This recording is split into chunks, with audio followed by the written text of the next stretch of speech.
April 5th, 1945. World War II is ending. American soldiers are coming home as heroes. But somewhere in Indiana, 104 decorated black officers are being arrested on U.S. soil, not for cowardice, not for treason, but for walking through a door. They were Tuskegee Airmen, combat veterans, officers who had proven their courage against Nazi fighters. According to documented records from the Smithsonian Institution and the National Air and Space Museum, Colonel Robert Selway created 2 officers' clubs at Freeman Field. Club number 1 for trainees, all of whom were black, and club number 2 for instructors, all of whom were white. All of whom were white. Despite the fact that many of the black trainees had already logged significant combat hours overseas and outranked the white instructors. On April 5, 1945, led by 2nd Lieutenant Coleman A. Young, who would become Detroit's first black mayor, a group of black officers walked into that white club and asked for service. According to records from the Museum of Flight and Documented Archives, 61 officers were arrested that day. They came back the next night. 25 more were arrested. Then came the moment that changed everything. According to Army records and historical documentation from the Smithsonian, 101 officers were ordered to sign a document, a piece of paper accepting segregated facilities. Just sign it. Go along. Keep quiet.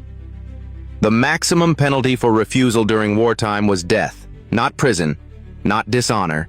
Death. Only 4 signed. Only 4. Out of 101. Combat veterans, officers, men who had fought under enemy fire, and they chose a firing squad over accepting Jim Crow in uniform. According to General George C. Marshall's direct orders documented by the War Department, those officers were released, but not vindicated, not exonerated, just released. And according to Air Force records, 50 years passed before they were officially cleared. 50 years. 1995. President Bill Clinton finally restored their ranks, removed the reprimands, refunded the fines. But the damage was done. For 50 years, these men carried the weight of being called mutineers. For 50 years, their act of conscience was labeled disobedience. For 50 years, history called it a misunderstanding. It wasn't a misunderstanding. It was the first mass act of civil disobedience by uniformed U.S. servicemen. According to historians from the University of Indiana and archival research, it directly led to military desegregation in 1948, 3 years before Brown versus Board of Education. 3 years before the Supreme Court made it official. These men made it real. Here's what history books bury.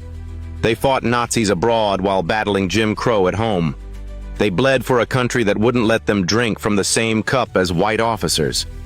They risked their lives for freedom they weren't allowed to live. And when given a choice, sign the paper or face death, they chose dignity. They chose resistance. They chose what was right over what was safe.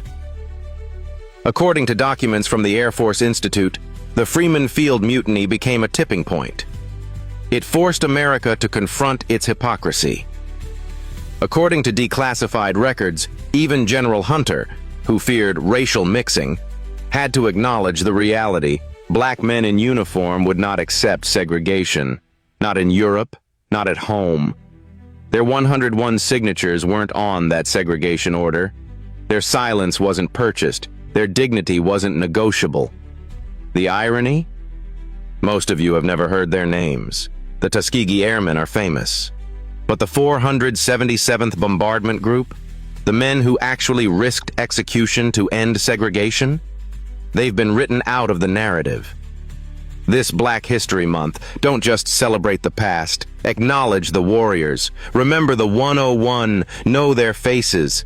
Understand that every right you have, every integrated space, every equal opportunity, every door that opens without resistance, came from men who were willing to die rather than accept the unacceptable. They refused to sign. They refused to comply. They refused to forget. And because 101 officers at Freeman Field chose conscience over safety, an entire military had to transform. That's not a mutiny. That's a revolution. That's the moment America was forced to become closer to what it promised.